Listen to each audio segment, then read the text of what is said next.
Hi, welcome to today's Piece of Peace. We start off today with our top 10.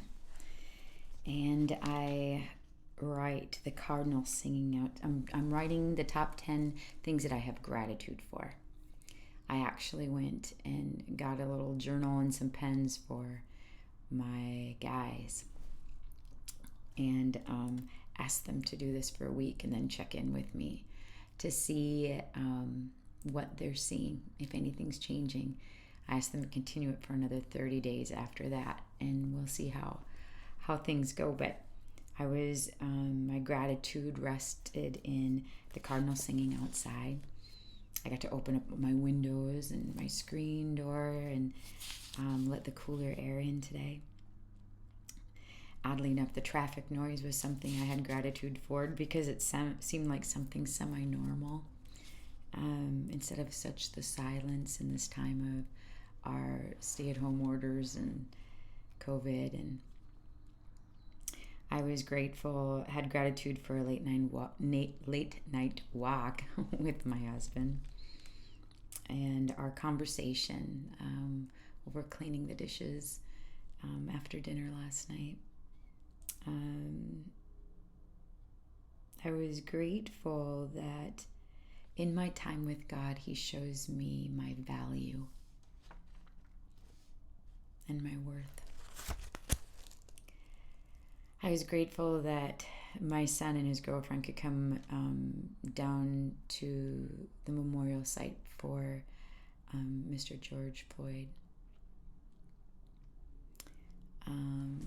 I was grateful. There was a thunderstorm that came through last night, and we had brought our camper out of storage to de-winterize it, and it's kind of a pseudo getaway to be in the driveway in our camper during a thunderstorm while we were playing cribbage.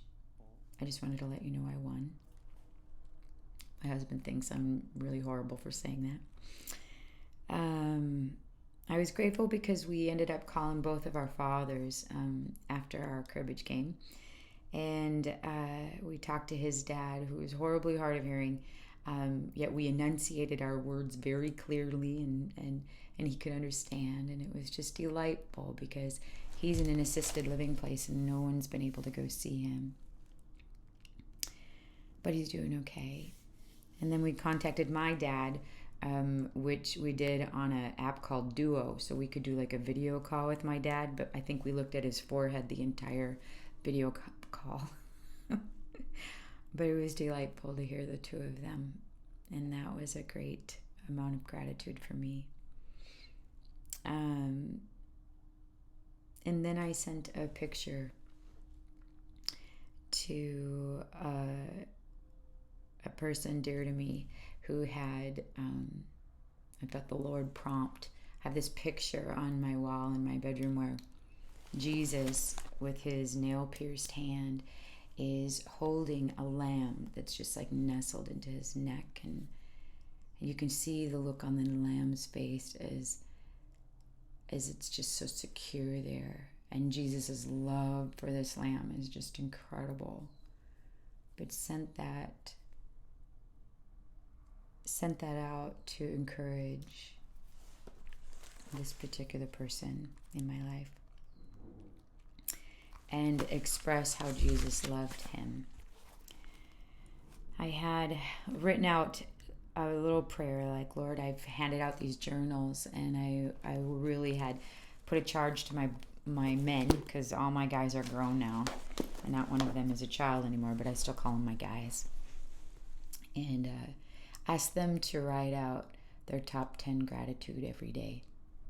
And I'm anticipating what the Lord's going to do, and wanted their brides to experience that, or their bride. My one son has a bride, my one son has a girlfriend. So to watch the girls in their life, I have a granddaughter too, just experience what this is like. And this was prompted from a dear young girl named Olivia, who just lost her mom, and she's been writing out her top 10 gratitudes every day. And there's many of us that are kind of joining in on that, and I would encourage you all to do the same. Put out your top 10 each day. Gratitude. If you get that mindset of gratitude, it changes the perspective of the entire day. Brought me into my devotion today out of Our Daily Bread. This particular devotion is going to be based out of John 10, verses 7 through 11, written by Remy Oidel, and I'm probably massacring that last name. Oidel. I think it's okay. I'm going to leave it there. Verse 7 through 11. Therefore Jesus said again, I tell you the truth, I am the gate for the sheep. All who ever came before me were thieves and robbers, but the sheep did not listen to them. I am the gate. Whoever enters through me will be saved. He will come in and go out and find pasture. The thief comes only to steal, kill, and destroy. I have come that they may have life and have it to the full. I am the Good Shepherd. The Good Shepherd lays down his life for his sheep. The devotion's titled Life to the Full. 17th century philosopher Thomas Hobbes famously wrote that human life in its natural state is solitary, poor, nasty, brutish, and short. Hobbes argued that our instincts tend toward war in a bid to attain dominance over others. Thus, the establishment of government would be necessary to maintain law and order. The bleak view of humanity sounds like the state of affairs that Jesus described when he said, all who have come before me are thieves and robbers. But Jesus offers hope in the midst of despair. The thief comes only to steal and kill and destroy, but then the good news. I have come that they may have life and have it to the full. Psalm 23 paints a refreshing portrait of the life our shepherd gives us. In him we lack nothing, out of verse 1, and are refreshed, verse 3. He leads us down the right paths and his perfect will, so that even when we face dark times, we need not be afraid, for he is present to comfort us, verse 3 and 4. He causes us to triumph in the face of adversity and overwhelms us with blessings, in verse 5. His goodness and love follow us every day, and we have the privilege of his presence forever, verse 6. May we answer the shepherd's call and experience the full, abundant life he came to give us. Remy's charge is, how would you describe the life that Jesus came to give?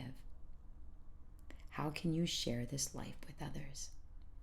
And his prayer, Jesus, you're the source of true life, abundant and full.